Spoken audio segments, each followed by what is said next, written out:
Hello everyone. In today's video, we are going to talk about Section 56 of Indian Contract Act. अब section 56 किस बारे में बात करता है ये हमने साफ दिख रहा है यहाँ पर agreement to do impossible act. अब agreement to do impossible act हमने यहाँ पर तीन कैटेगरीज में डिवाइड करके पढ़ा है। Agreement to do impossible act doctrine of frustration of contract को एक्सप्लेन करता है और इस डॉक्ट्रिन से संबंधित ये सेक्शन 56 हमने तीन कैटेगरीज में डिवाइड किया है। The first being initial impossibility, second है सब्सिक्वेंट इम्पॉसिबिलिटी और थर्ड क्राइटेरिया है कंपनसेशन का। तो सबसे पहले इंट्रोडक्शन पढ़ लेते हैं doctrine of frustration of contract का। तो ये बोलता है कि India follows the doctrine of frustration या फिर डॉक्ट्रिन ऑफ सुपरवीनिंग इम्पॉसिबिलिटी या फिर डॉक्ट्रिन ऑफ इलीगैलिटी। तो इंडिया ये तीनों डॉक्ट्रिन्स फॉलो करता है। तीनों मतलब एक ही नाम है, बस अलग अलग नाम से बोला जा सकता है इनको, मीनिंग एक ही है इनका। इसका इवोल्यूशन कैसे हुआ? तो this doctrine was evolved to cover the cases when the performance of contract became impossible. जब कॉन्ट्रैक्ट का परफॉर्मेंस इम्पॉसिबल हो जाता है तब ये doctrine of frustration of contract picture में आती है। इस तरह से इस डॉक्ट्रिन का इवोल्यूशन हुआ था। अब ऑब्जेक्ट क्या था? तो ऑब्जेक्ट वही सेम था, to escape from the injustice cause due to some outside event और एक्सट्रेनियस चेंज ऑफ सिचुएशन। कुछ आउटसाइड इवेंट या एक्सट्रेनियस चेंज ऑफ सिचुएशन हो जाए तो उस कारण से जो इनजस्टिस कॉज हो रहा है उसको एस्केप करने के लिए doctrine of frustration of contract picture में आया था। अब आ जाते हैं section 56 of Indian contract act पे।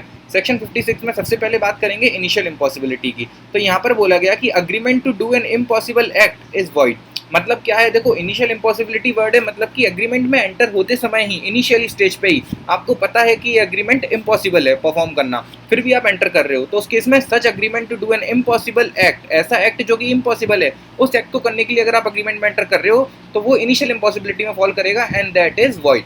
सेकंड पॉइंट है such contracts are valueless and without consideration. ऐसे कॉन्ट्रैक्ट्स वैल्यूलेस होते हैं और विदाउट कंसिडरेशन होते हैं। For example, promise to move Taj Mahal from Agra to Delhi, तो दिस इज अगेन इम्पॉसिबल, तो इसलिए ये इनिशियल इम्पॉसिबिलिटी में आ गया। सेकंड आते हैं सब्सिक्वेंट इम्पॉसिबिलिटी पे। अब देखो, सब्सिक्वेंट इम्पॉसिबिलिटी में बोला गया है कि इनिशियली तो इम्पॉसिबल था। वर्ड सब्सिक्वेंट इम्पॉसिबिलिटी मतलब कि एग्रीमेंट जब एंटर कर रहे थे उस समय तो वो एक्ट परफॉर्म करने के लिए सब कुछ पॉसिबल था, बट लेटर स्टेज पे सब्सिक्वेंटली वो इम्पॉसिबल हो गया परफॉर्म करना, एग्रीमेंट के एक्ट को परफॉर्म करना सब्सिक्वेंटली इम्पॉसिबल हो गया, तो उस केस में वो वॉइड हो जाएगा। Contract to do an act which afterward becomes impossible और अनलॉफुल, मतलब कि इनिशियली तो वो लीगल था, पॉसिबल था, सब कुछ था, बट बाद में या तो वो इम्पॉसिबल हो गया या अनलॉफुल हो गया सब्सिक्वेंटली, तो उस केस में subsequent change in the circumstances rendering the contract impossible or unlawful makes the contract void। subsequent change in circumstance जो कि उस contract को impossible या unlawful कर रही है, उससे contract void हो जाएगा। अब आ जाते हैं इसमें एक एडिशनल नोट आपको ध्यान रखना है जो प्रोवाइजो के फॉर्म में दिया है सेक्शन में।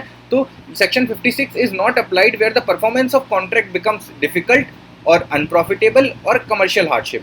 मतलब कि अगर कोई अग्रीमेंट का परफॉर्मेंस, कोई कॉन्ट्रैक्ट का परफॉर्मेंस इसलिए नहीं हो पाया क्योंकि वो डिफिकल्ट था परफॉर्म करना, या फिर वो अनप्रॉफिटेबल था, या कमर्शियल हार्डशिप हो रही थी, तो उस केस में आप फ्रस्ट्रेट नहीं कर सकते, उस केस में कॉन्ट्रैक्ट वॉइड नहीं होगा on the ground of frustration under section 56। तो मतलब 56 डिफिकल्टी, अनप्रॉफिटेबल या कमर्शियल हार्डशिप के ग्राउंड पे अप्लाई नहीं करेगा। अब इसके बाद इसी से रिलेटेड एक एग्जाम्पल है, तो एग्जाम्पल ये बहुत इंपॉर्टेंट है। इस एग्जाम्पल में बेसिकली ये बोला कि a contract for supply of goods from Agra to Delhi, एक कॉन्ट्रैक्ट में एंटर हुए दो parties for supply of goods from Agra to Delhi. Due to heavy rainfall shortest route to Delhi was blocked. अब जो हैवी रेनफॉल होने के कारण जो आगरा से दिल्ली का सबसे शॉर्टेस्ट रूट था वो ब्लॉक हो गया। तो here the supplier can not seek frustration under section 56 because it is possible to take the longer route even if it causes commercial hardship. मतलब क्या है? वही जो हमने यहाँ पर ग्राउंड पढ़ा था कमर्शियल हार्डशिप का। तो कमर्शियल हार्डशिप या अनप्रॉफिटेबल या फिर डिफिकल्टी के ग्राउंड पे सेक्शन 56 का आप डिफेंस नहीं ले सकते और कॉन्ट्रैक्ट को वॉइड डिक्लेयर नहीं कर सकते। तो यहाँ पर जस्ट बिकॉज हैवी रेनफॉल के कारण शॉर्टेस्ट रूट अवेलेबल नहीं था, वो ब्लॉक हो गया था, तो क्या हुआ? लॉन्गेस्ट रूट फॉलो कर लेते, लॉन्गर रूट फॉलो कर लेते। तो इसीलिए शॉर्टेस्ट रूट अवेलेबल नहीं था, इस ग्राउंड पे कमर्शियल हार्डशिप कॉज हो रही थी, इस ग्राउंड पे आप कॉन्ट्रैक्ट को वॉइड नहीं डिक्लेयर कर सकते। तो ये हो गया इनिशियल इम्पॉसिबिलिटी हमारा कंप्लीट, सब्सिक्वेंट इम्पॉसिबिलिटी डन। अब आ जाते हैं कंपनसेशन पे। तो कंपनसेशन के केस में बोला गया कि वेयर द प्रॉमिसर न्यू और might have known about the promise to be unlawful और impossible and the promisee didn't knew of it. मतलब दो पार्टीज थी, एक प्रॉमिसर एक प्रॉमिसी। मतलब कि जब कॉन्ट्रैक्ट में एंटर कर रहे थे तो प्रॉमिसर को नॉलेज था या he might have known, either he had the knowledge और he might have known, either he had the knowledge और he might have known about the promise to B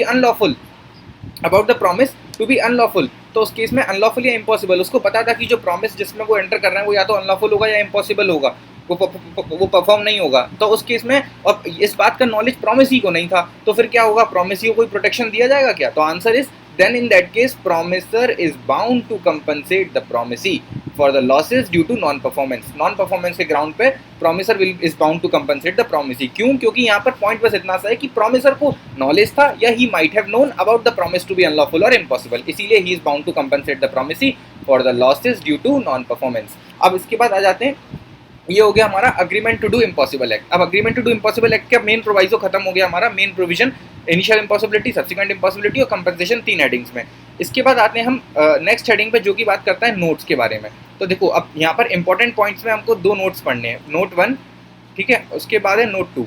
अब सबसे पहले नोट 1 पढ़ लेते हैं। Contract is not void if the impossibility is foreseeable और contemplated by the parties at the time of entering into contract. मतलब कि कॉन्ट्रैक्ट इम्पॉसिबिलिटी के ग्राउंड पे वॉइड नहीं होगा 2 केसेस में। कौन से केसेस में? 2। पहला, इफ द इम्पॉसिबिलिटी जो है, यहाँ पर जो इम्पॉसिबिलिटी है, this impossibility is can either foreseeable और contemplated by the parties at the time of entering into the contract. जब पार्टीज कॉन्ट्रैक्ट में एंटर कर रही थी उस समय अगर वो फोर्सी कर सकते थे, अगर वो देख सकते थे कि हाँ ये कॉन्ट्रैक्ट इस ग्राउंड पे इम्पॉसिबल हो सकता है, या फिर वो कंटेम्पलेट कर सकते, तो उस केस में फिर वो इम्पॉसिबिलिटी क्लेम नहीं कर सकते।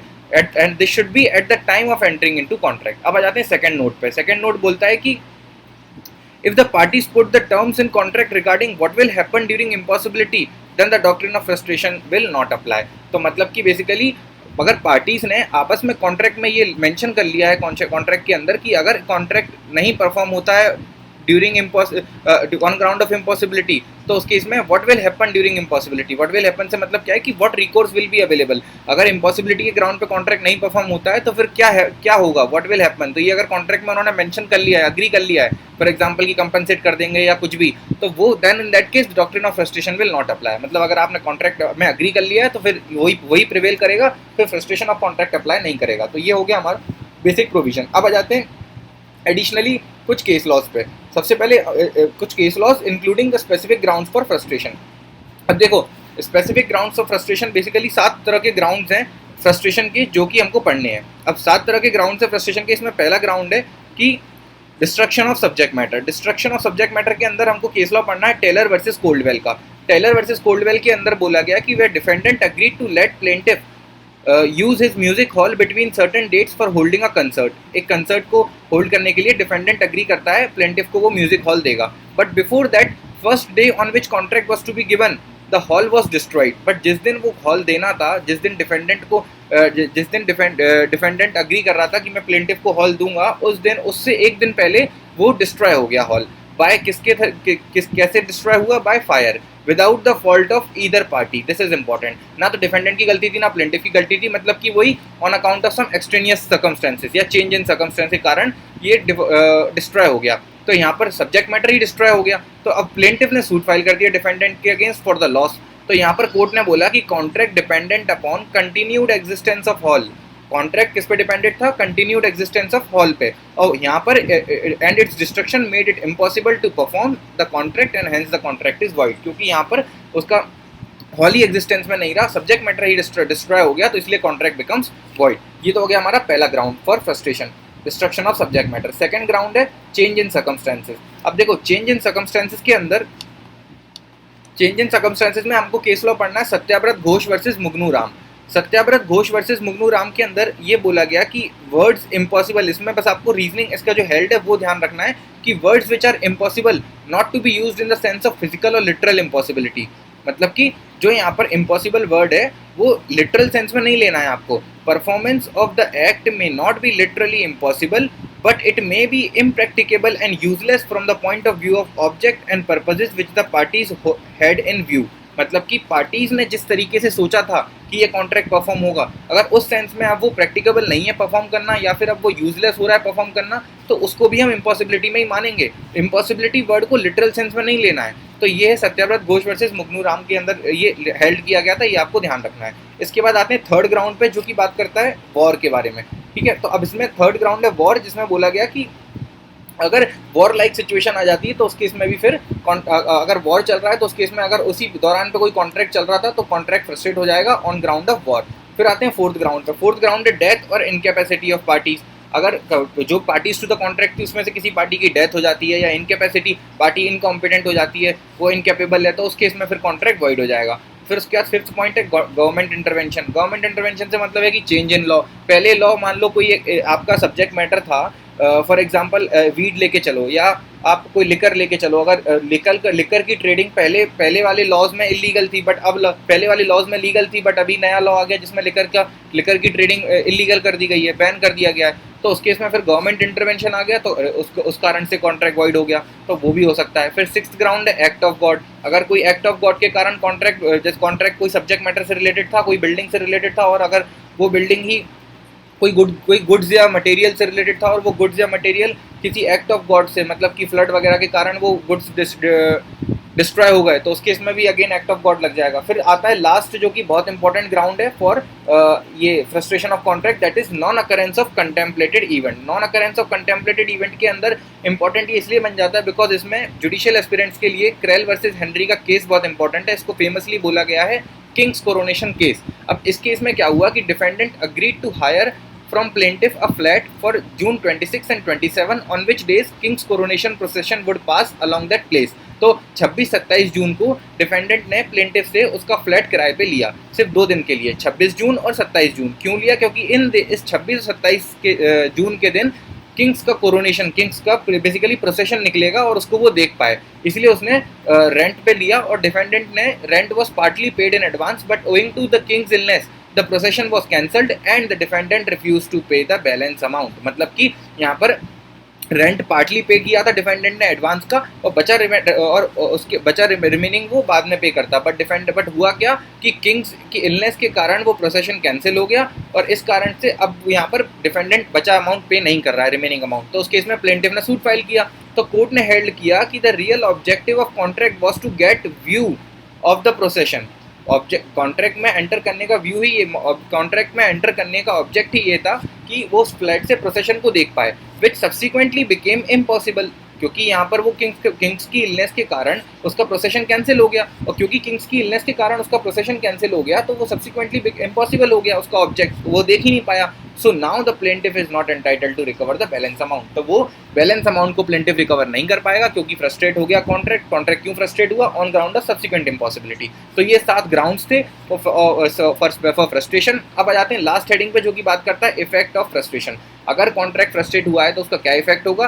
तो if and when there is frustration the dissolution of contract occurs automatically. तो फिर अगर कॉन्ट्रैक्ट फ्रस्ट्रेट होता है, तो अगर कोई कॉन्ट्रैक्ट फ्रस्ट्रेट होता है तो उसका डिसोल्यूशन ऑटोमेटिकली अकर हो जाएगा। It does not depend upon the ground of repudiation और ब्रीच ऑफ कॉन्ट्रैक्ट और on choice of either party.